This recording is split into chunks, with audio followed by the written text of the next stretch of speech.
Good morning. मैं हिना गुप्ता प्रयाग प्रशिक्षण संस्थान के इस चैनल पे आप सभी का स्वागत करती हूँ। आज मैं आपको work of calculation and science का चैप्टर है हीट एंड टेम्परेचर, उसको पढ़ाऊंगी। ठीक है।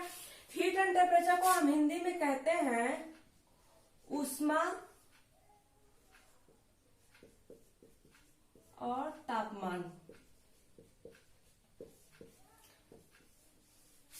इसको आपने साइंस में कई बार पढ़ा होगा, आज मैं उसी को पढ़ाऊंगी। ये हमारे वर्क ऑफ कैलकुलेशन का बहुत इंपॉर्टेंट चैप्टर्स है और सभी ट्रेड के लिए कॉमन है। ठीक है, तो हम बात करते हैं ऊष्मा, हीट। हीट क्या, ऊष्मा क्या होती है? यह एक प्रकार की ऊर्जा है। ऊष्मा एक प्रकार की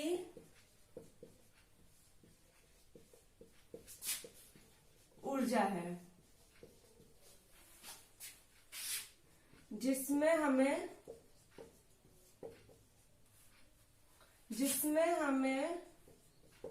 वस्तु के गर्म या ठंडा होने का अनुभव मिलता है। क्लियर है? उसमें एक प्रकार की ऊर्जा है जिसमें हमें वस्तु के गर्म या ठंडा होने का अनुभव मिलता है। इसे हम कैलोरीमीटर से मापते हैं। इसे हम कैलोरी मीटर से मापते हैं।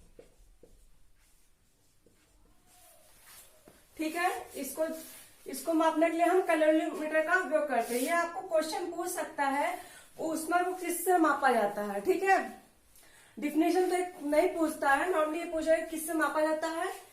इसका जो मात्रक होता है हमारा MKS और SI में जूल होता है। क्लियर है? मैं इसको रिपीट कर देती हूँ। उसमें एक प्रकार की ऊर्जा है जिसमें हमें वस्तु के गर्म या ठंडा होने का अनुभव मिलता है। इसे हम कैलोरीमीटर से नापते हैं। MKS और SI में जूल इसका मात्रक होता है। ठीक है, इसकी 3 इकाइयां होती हैं। पहली होती है हमारी कैलोरी।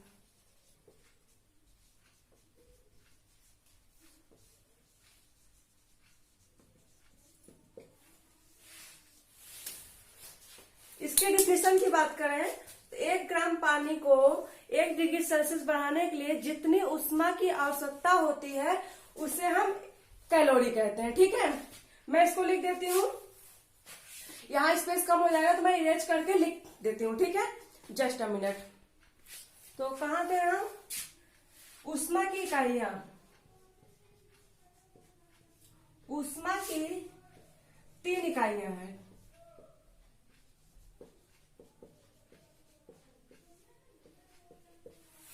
ठीक है, ऊष्मा की हमारी 3 इकाइयां हैं।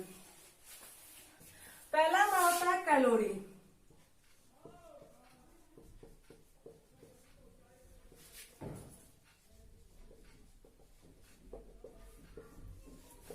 ठीक है, कैलोरी की अगर हम इसको डिफाइन करें तो 1 ग्राम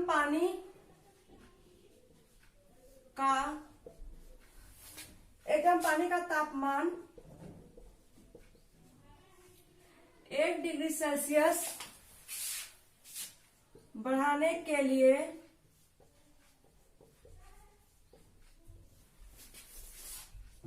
जितनी ऊष्मा की आवश्यकता होती है, एक ग्राम पानी का तापमान 1 डिग्री सेल्सियस बढ़ाने के लिए जितनी ऊष्मा की आवश्यकता होती है उसे हम एक कैलोरी कहते हैं।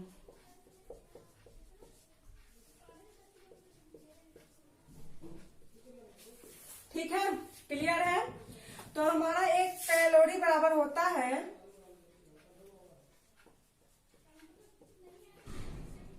बराबर 4.8 जूल। ठीक है, 4.8 जूल। इसको हम अप्रोक्सीमेट लिखते हैं 4.2, जो हमसे एग्जाम में पूछा जाता है तो ऑप्शन में 4.8 में करके 4.2 देता है। ठीक है, क्योंकि पॉइंट के बाद है तो वो डायरेक्ट 4.2 देता है। इसको आप लोगों को इंपॉर्टेंटली नोट करना है, इससे क्वेश्चन पूछ सकता है। क्लियर है। दूसरा हमारा आता है सेंटीग्रेड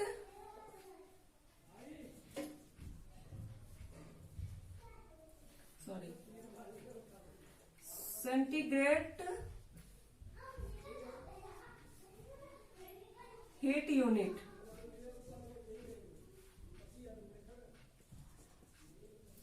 जिसको हम CHU बोलते हैं। ठीक है, सेंटीग्रेड हीट यूनिट। इसके डिफिनेशन की बात हम करें, देखिए इसमें क्या था, 1 ग्राम पानी का तापमान 1 डिग्री सेल्सियस बढ़ाने के लिए जितनी उसमें की आवश्यकता होती है उसे कैलोरी कहते हैं। ठीक है, अगर यही हम 1 ग्राम को हटा के 1 पाउंड कर दें, क्लियर है, 1 पाउंड कर दें, 1 पाउंड पानी का तापमान 1 डिग्री सेल्सियस बढ़ाने के लिए जितनी ऊष्मा की आवश्यकता होती है उसे हम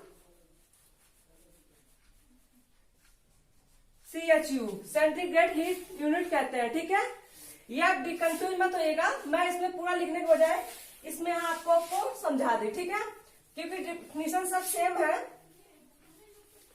है ना, डिफिनीशन तो सब सेम है। तो ये हो गया हमारा CHU centigrade heat unit. 1 pound पानी का तापमान 1 डिग्री सेल्सियस बढ़ाने के लिए जितनी ऊष्मा की आवश्यकता होती है वो 1 CHU के बराबर होती है, 1 सेंटीग्रेड हीट यूनिट के बराबर होती है। ठीक है, हमारा इसका मान होगा, यह होगा कि जैसे हमने पढ़ा था ना अभी, 1 कैलोरी बराबर कितना पढ़ा था हमने, 4.2 जूल, है ना। वैसे हमारा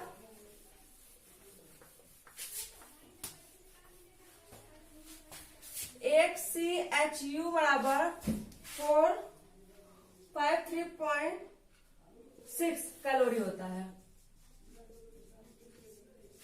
ठीक है, 1 सेंटीग्रेड हीट यूनिट बराबर 453.6 कैलोरी होती है। ठीक है, ये भी मान आपसे पूछ सकता है। क्लियर है, क्योंकि आपने इसमें पढ़ा होगा ना 1 kg बराबर इतने पाउंड होते हैं। ये आपको शॉर्ट ट्रिक है याद करने का, 1 kg बराबर कितने पाउंड होते हैं, तो उसी हिसाब से आप इसको याद कर सकते हैं। क्लियर है, आप चाहें तो मैं लिख देती हूँ 1 पाउंड बराबर 453.6 kg। ठीक है, क्लियर है आप लोग को। सॉरी, यहाँ ग्राम होगा, ग्राम इतने ग्राम के बराबर होता है। जब आप कन्वर्जन पढ़ेंगे तो उसमें आपको ये यूनिट भी याद रखनी पड़ेगी, तो आप इससे ये पूछ सकता है। आपको ये भी मान याद करना है, नोट करिएगा। इसके जगह पे आपको ये भी पूछ सकता है, कन्वर्ट उसी में होगा। ठीक है, क्लियर है आप लोग को, समझ में आ गया। ये हमारी दूसरी यूनिट थी। ठीक है, इसी में अगर हम तीसरी की बात करें, रुकिए मैनेज करते हैं, तो हमारी तीसरी डिफिनेशन है BTH, इसको कहते हैं British thermal unit, British thermal unit. इसको हम कहते हैं BTHU। इसको मैंने रीच के नहीं किया क्योंकि यही पूरा था। देखिए इसमें कह रहा है 1 पाउंड पानी का तापमान 1 फ़ारेनहाइट बढ़ाने के लिए जितनी ऊष्मा की आवश्यकता होती है उसे एक BTHU मतलब ब्रिटिश थर्मल यूनिट कहते हैं। ठीक है, देखिए तीनों की डिफिनेशन सिर्फ चेंज थी, सिर्फ ये चेंज हो रहा था कि पहले में था जब कैलोरी हम पढ़े उसमें था 1 ग्राम पानी का तापमान 1 डिग्री सेल्सियस बढ़ाने के लिए जितनी ऊष्मा की आवश्यकता होती है उसे हम 1 कैलोरी कहते हैं। ठीक, फिर दूसरा हमने पढ़ा सेंटीग्रेड हीट यूनिट, उसमें हमने पढ़ा 1 पाउंड पानी का तापमान 1 डिग्री सेल्सियस बढ़ाने के लिए जितनी ऊष्मा की आवश्यकता होती है उसे हम 1 सेंटीग्रेड हीट यूनिट कहते हैं। ठीक, तीसरा है कि 1 पाउंड पानी का तापमान 1 डिग्री फ़ारेनहाइट बढ़ाने के लिए जितनी ऊष्मा की आवश्यकता होती है उसे हम एक ब्रिटिश थर्मल यूनिट कहते हैं। ठीक है, एक ब्रिटिश थर्मल यूनिट बराबर THU बराबर 252 कैलोरी। क्लियर है? एक ब्रिटिश थर्मल यूनिट बराबर 252 कैलोरी। एक दिख रहा है, एक CHU सेंटीग्रेड हीट यूनिट बराबर 1.8 ब्रिटिश थर्मल यूनिट। क्लियर है? देखिए इसमें 2-3 मान था।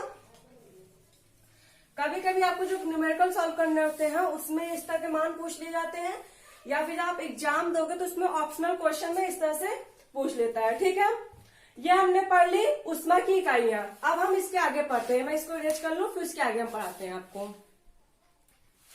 तो हम आगे बढ़ते हैं। अब हम पढ़ेंगे ऊष्मा के स्रोत।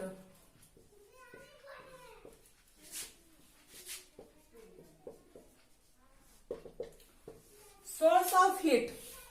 दुनिया में ऊष्मा प्राप्त करने के बहुत से स्रोत हैं, जैसे कि सूर्य की रोशनी,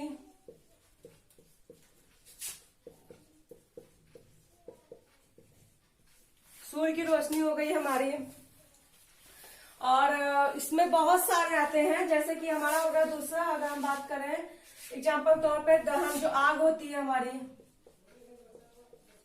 है ना, इसमें भी हीट निकलती है। उसमें हमें क्या कहता है, गर्म और ठंडे का जहां से अनुभव होता है, तो गर्म ठंडा कहां से होती है, हीट से ही होती है। सूर्य के पास हम बैठते हैं, सूर्य की जो प्रकाश हमें आता है उसमें भी हमें गर्माहट और ठंड का एहसास होता है ना। तो वो इसी स्रोत की बात कर रहा है जहां से आता है वही। ठीक है, रासायनिक प्रतिक्रिया हो गई, परमाणु ऊर्जा हो गई, बहुत सारे हैं। ठीक है, रासायनिक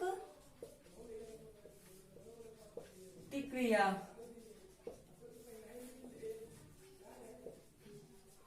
परमाणु ऊर्जा इत्यादि, जो हमारे ऊष्मा के स्रोत है वो कई जगह से है, जहां से हमें इसका एहसास होता है, जहां से हम स्रोत हमें ऊष्मा मिलती है, उसके ये एग्जाम्पल्स हैं कुछ। ठीक है, अब हम देखते हैं ऊष्मा के प्रभाव।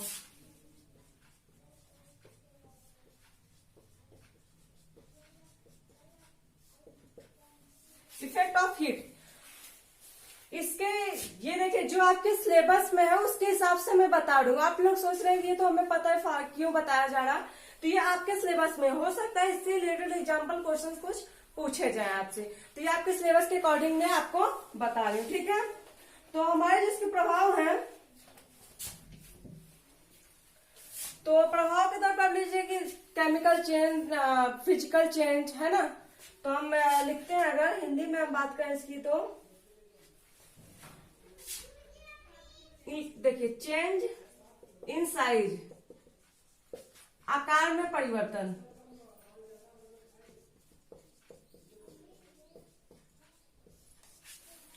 कभी कभी जब कोई चीज हम कहीं गर्म करते हैं तो ठंडा करते हैं तो उसका आकार बदलता है ना।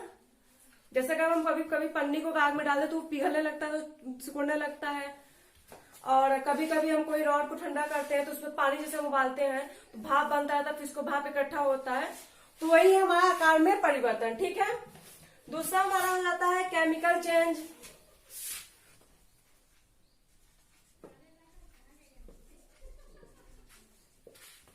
Physical change. क्लियर है, समझ में आ रहा है आप लोग को। इसकी हम हिंदी की बात करें तो रासायनिक परिवर्तन, दिख रहा है आप लोग को, रासायनिक परिवर्तन,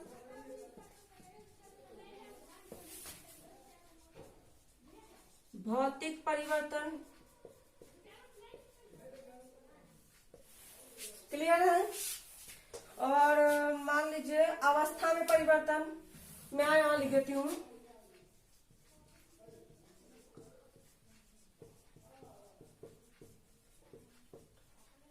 इत्यादि, क्योंकि इसमें कुछ है नहीं बताने को। मतलब कि हर चीज में चेंज होता है। जब कोई चीज हम ठंडा या गर्म करते हैं उसमें कुछ ना कुछ चेंजेस आते हैं। आप कोई चीज जलाएंगे उसके आकार में परिवर्तन होगा, कोई चीज गर्म करेंगे तो उसके आकार में चेंज होगा। कुछ चीजों में क्या होता है, केमिकल चेंज होता है, भौतिक चेंज मतलब आकार में चेंज होगा, रासायनिक परिवर्तन, अवस्था में परिवर्तन, कुल मिलाकर कुछ ना कुछ परिवर्तन होता है। ठीक है, इसके प्रभाव से हमें ये परिवर्तन होता है। ठीक है, क्लियर है। चलिए, ये तो हमने पढ़ लिया अपने ऊष्मा के बारे में। अब हम आते हैं अपने तापमान पे। ठीक है, इरेज करते हैं इसको हम। तो हमने ऊष्मा पढ़ लिया, अब हम पढ़ेंगे तापमान।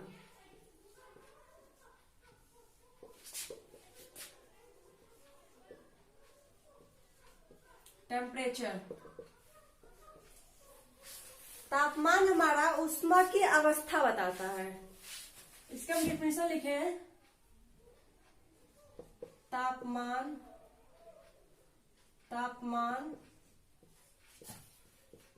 ऊष्मा की अवस्था बताता है। अगर मैं एग्जांपल तो बताऊं, जैसे कि हमने पढ़ा कि ऊष्मा में गर्म या ठंडा का एहसास होता है, तो हम जो गर्म वस्तु के गर्म और ठंडा होने का अनुमान लगाते हैं, उसको मापने के लिए हम तापमान ही कहते हैं ना। तापमान को हम कहते हैं ना, उसका तापमान, टेम्परेचर उसका हाई है, उसका तापमान कितना है, उसके माप की जो अवस्था बताता है वो हमारा टेम्परेचर होता है। टेम्परेचर को हम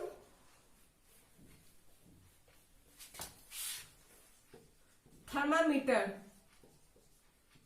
से मापते हैं। क्लियर है। ये सेकंड पॉइंट है, थर्मामीटर से नापते हैं। इसका जो यूनिट होता है वो डिग्री में होता है, डिग्री में व्यक्त किया जाता है।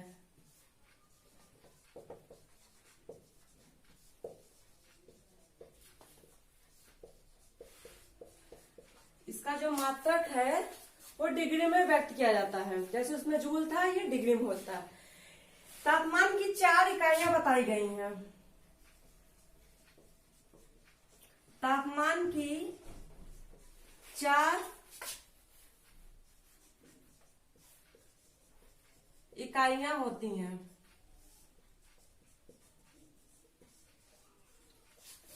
ठीक है, पहला हमारा होता है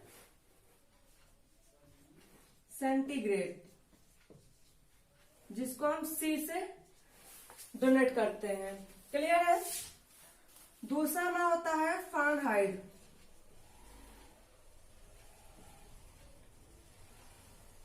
फ़ारेनहाइट। ठीक है, इसको हम एफ से डोनेट करते हैं। क्लियर है।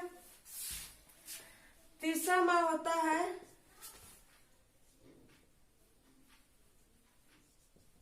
र्यूमर, इसको हम आर से डोनेट करते हैं। ठीक है। चौथा होता है हमारा केल्विन, जिसे हम के से डिनोट करते हैं। क्लियर है। हमारा जो इसमें टेम्परेचर में पूछता है, वो हमें पूछता है कि टेम्परेचर हम किस में नापते हैं। तापमान नापने के लिए हम थर्मामीटर का प्रयोग करते हैं, लेकिन जब तापमान उच्च हो जाता है, बहुत हाई टेम्परेचर, नॉर्मली जो टेम्परेचर हम नापेंगे उसके लिए है। ठीक है, जैसे शरीर होगा कोई वस्तु का नॉर्मल टेम्परेचर, लेकिन इसे बहुत हाई टेम्परेचर नापना होता है। जैसे कहीं भट्टी उट्टी का होता नहीं है, जो जहाँ पे ईटे उटे का काम होता है, वहां भट्टी पे जो टेम्परेचर हम लोग नापते हैं, उसके लिए हम पायरोमीटर का प्रयोग करते हैं। हाई टेम्परेचर, हाई टेम्परेचर नापने के लिए हम पायरोमीटर का प्रयोग करते हैं। क्लियर है। तो आपको एक क्वेश्चन ये बनता है और दूसरा इसका रिलेशन पूछता है आपसे। ठीक है, तो चलिए हम इसका रिलेशन, हमने पढ़ लिया तापमान की 4 इकाइयां, सेंटीग्रेड, फ़ारेनहाइट, र्यूमर और केल्विन। अब इनके बीच का हम रिलेशन देखते हैं। ठीक है, चलिए इसको मैं इरेज कर देती हूं। इसके हम संबंध की पहले बात करते हैं। मान लीजिए जमाव बिंदु, पहले आप इसको जान लीजिए, और उबाल बिंदु।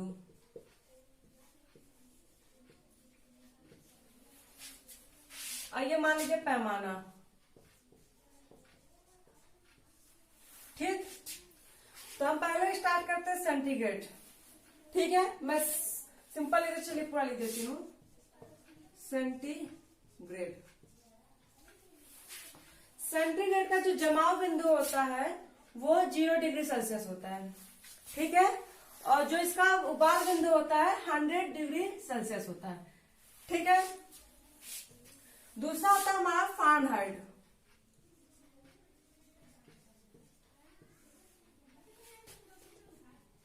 जिसको हम F नोट करते हैं। इस पे अगर हम उबाल बिंदु की बात, जमाव बिंदु की बात करें तो 32 डिग्री फ़ारेनहाइट और उबाल बिंदु 212 डिग्री फ़ारेनहाइट। क्लियर है। तीसरा हम बात करते हैं हम अपने केल्विन, जिसको हम K से डिनोट करते हैं। इसका अगर हम जमाव बिंदु की बात करें तो 273 केल्विन और उबाल बिंदु इसका होता है 373 केल्विन। क्लियर है। लास्ट हमारा है रूमर, जिसको हम R से डोनेट करते हैं। इसमें 0 डिग्री रूमर पर इसका जमाव बिंदु होता है और इसका उबाल बिंदु होता है 80 डिग्री रूमर, ठीक है। ये जमाव बिंदु और उबाल बिंदु की डिफिनेशन मैं आपको अभी पढ़ाती हूँ। जमाव बिंदु से आपने पढ़ा है, पानी जो हमारा होता है, एग्जाम्पल तौर पे हम पानी को ले लें तो पानी जो होता है हमारा 0 डिग्री पे बर्फ हो जाता है, जम जाता है, और 100 डिग्री पे जब वो उबलने लगता है तो वो उबल के पानी भाप के रूप में परिवर्तन होने लगता है ना। तो उसी से है जमाव बिंदु और उबाल बिंदु, ठीक है। बॉइलिंग पॉइंट और फ्रीजिंग पॉइंट, ठीक है। क्लियर है आप लोग को इतना। तो हम बात कर रहे थे ये इसके पैमाने का रिलेशन हो गया, ठीक। एग्जाम्पल तौर पे अगर हम कोई डायग्राम बनाए याद करने के लिए, ठीक।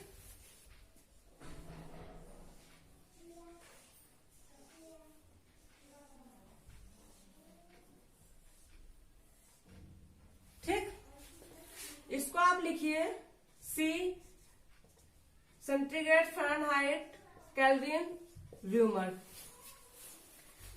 इसको मान लीजिए हम अपना जमाव बिंदु मान लेते हैं, बिंदु, और इसको मान ले उबाल बिंदु, ठीक। याद करने के लिए इसको आप ऐसे लिख सकते हैं 0 से 100 डिग्री, ठीक। इसको आप लिख सकते हैं 32 डिग्री से 212 डिग्री। इसको आप लिख सकते हैं 273 से 373 तक। क्लियर है। मतलब देखिए इसका सबसे कम पॉइंट जो होता है वो 0 है, इसका 100 है, इसका 32 है, इसका 212 है, इसको 273 है, इसको 373 है, रूमर का 0 है और 80 है ना। ये आप इस तरीके से स्केल बना के इसको याद कर सकते हैं। इसको हम स्केल कह सकते हैं, तापमान पैमाने का स्केल हम इस तरह से बना के याद कर सकते हैं, है ना। क्लियर है। तो चलिए इसका हम जो रिलेशन, मतलब जो फॉर्मूला है, रिलेशन है, उसको हम देख लेते हैं। हाँ, तो आइए देखते हैं इसका रिलेशन 4 स्केल में। C/100 equal to F minus 32/180 equal to K minus 273/100 equal to R/80, ठीक है।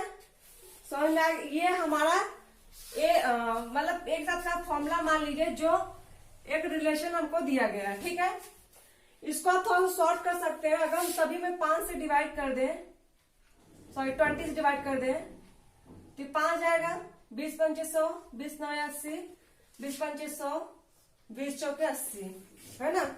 इसका नेक्स्ट निकल आएगा आपका C/5 equal to F minus 32/9 equal to K minus 273/5 equal to R/4, ठीक है।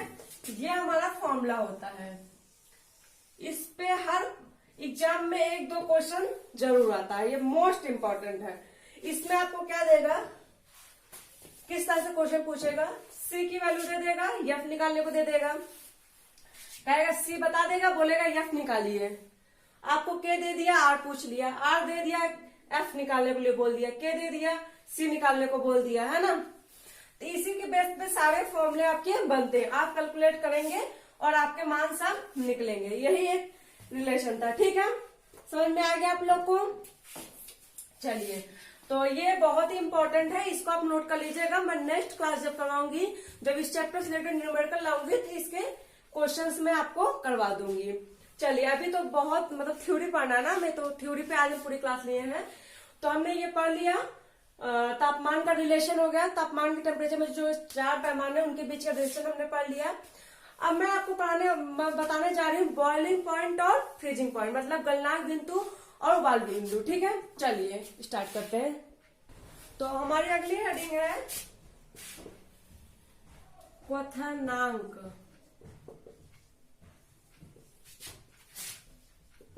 बॉइलिंग पॉइंट,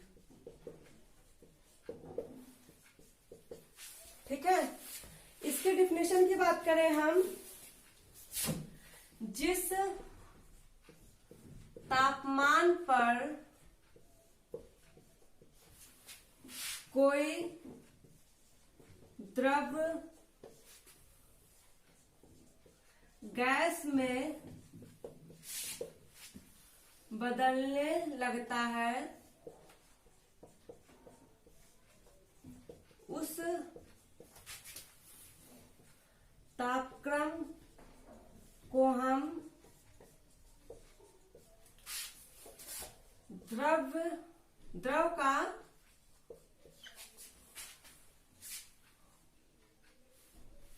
क्वथनांक कहते हैं।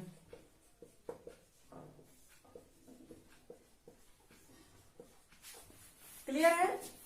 जिस तापमान पर कोई द्रव गैस में बदलने लगता है, उस तापमान को हम द्रव का क्वथनांक कहते हैं। जैसे एग्जाम्पल तौर पे आप पानी ले लीजिए, पानी हमारा 100 डिग्री सेल्सियस पे उबलने जब लगता है बहुत ज्यादा, तो वो द्रव, पानी हमारा द्रव होता है, वो गैस में भाप के रूप में बदलने लगता है। तो हमारे पानी का क्वथनांक पॉइंट कितना होता है,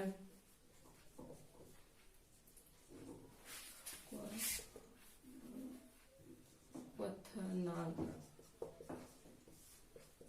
100 डिग्री सेल्सियस होता है ना। ये एग्जाम्पल था, समझ में आ गया आप लोग को। चलिए, दूसरा हमारा क्या है, गलनांक, मेल्टिंग पॉइंट।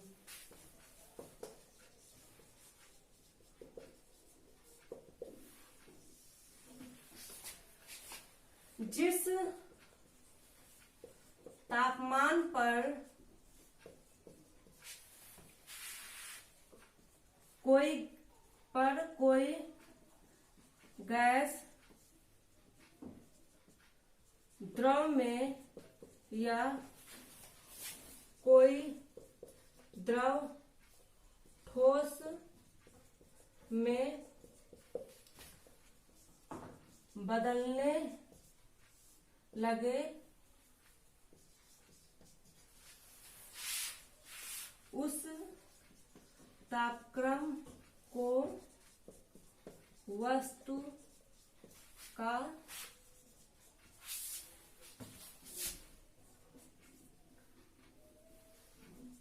गलनांक कहते हैं। जिस तापमान पर कोई गैस द्रव में या कोई द्रव ठोस में बदलने लगे, उस तापमान को उस वस्तु का गलनांक कहते हैं।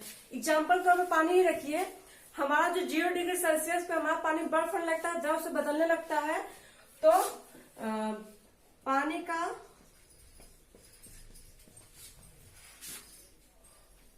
बर्फ का गलनांक 0 डिग्री सेल्सियस होता है। समझ में आ गया आप लोग को, क्लियर हो गया। जिस तापमान पर कोई गैस द्रव में कोई द्रव गैस में बदलने लगे, उस तापमान को उस वस्तु का गलनांक कहते हैं। क्लियर है, आप लोग को समझ में आ गया। तो चलिए आगे बढ़ते हैं। देखिए, जैसे मैं पढ़ाने के बाद कहती हूँ, चलिए मैं आगे बढ़ती हूँ। अगर आप लोगों को कोई कंफ्यूजन हो तो मैं साइड हो जाती हूँ, आप लोग वीडियो पॉज करके आप स्क्रीनशॉट ले सकते हैं। क्लियर है? और जो चीज ना समझ में आप लोग कमेंट कर दिया कीजिए, ताकि मैं आपको जब दूसरी वीडियो बनाऊं तो उस चीज को उस पर क्लियर कर दूं। तो अब हम तापमान, ऊष्मा और तापमान का डिफरेंसेस, मतलब उनमें अंतर क्या है, बस वो देखेंगे। ठीक है, चलिए आगे बढ़ते हैं। तो आइए इसका अंतर देखते हैं, ऊष्मा और तापमान में क्या अंतर है। ऊष्मा एक प्रकार की ऊर्जा है, तापमान ऊष्मा की अवस्था बताता है। क्लियर है? दूसरा हमारा, ऊष्मा की इकाई कैलोरी होती है, तापमान की इकाई डिग्री है। ऊष्मा का मान कैलोरीमीटर से ज्ञात किया जाता है, तापमान का मान थर्मामीटर से ज्ञात किया जाता है।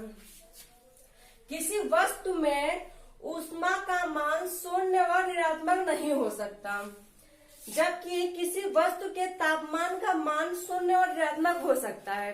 क्लियर है? आप लोग शायद स्क्रीनशॉट ले लें, मैंने इसलिए लिख दिया ताकि लिखते लिखते आप लोगों को एक्सप्लेन करती बहुत टाइम लगता है, इसलिए मैंने लिख लिया और आपको मैंने समझा दिया। ये हमने पहले भी पढ़ रखा था, बस एक पॉइंट नया है कि किसी वस्तु में ऊष्मा का मान शून्य ऋणात्मक नहीं हो सकता है, किसी वस्तु के तापमान का मान शून्य ऋणात्मक हो सकता है। ठीक है, तो आप लोग को समझ में आ गया। चलिए, वैसे हमारे प्रयाग ITI में 5 फरवरी को जॉब मेला लग रहा है, जिसमें आप लोग, जो लोग ITI पास आउट है, जो नहीं है, 12th कर रखा है, हाई स्कूल कर रखा है, ग्रेजुएशन है, वो उसमें कैंपस सिलेक्शन के लिए आ सकते हैं। तो प्लीज इस पे हमने एक वीडियो भी डाल रखी है, तो जिन्होंने हमारी वो वीडियो नहीं देखी है उसको हम इन्फॉर्म करते हैं उन लोगों को, और अपने दोस्तों को भी आप इन्फॉर्म करिए। जो नहीं, जिनका भी ITI हो रहा है तो ठीक है, जिनका नहीं हो चुका है वो आके अपना कैंपस सिलेक्शन में इंटरव्यू दे। आई होप उनका सिलेक्शन हो। कंपनियां कहीं आ रही हैं हमारे कॉलेज में, तो प्लीज आप सभी लोग आइए और उसका अनुभव लीजिए। ठीक है, और लाभ भी उठाइए जॉब मेले का। धन्यवाद।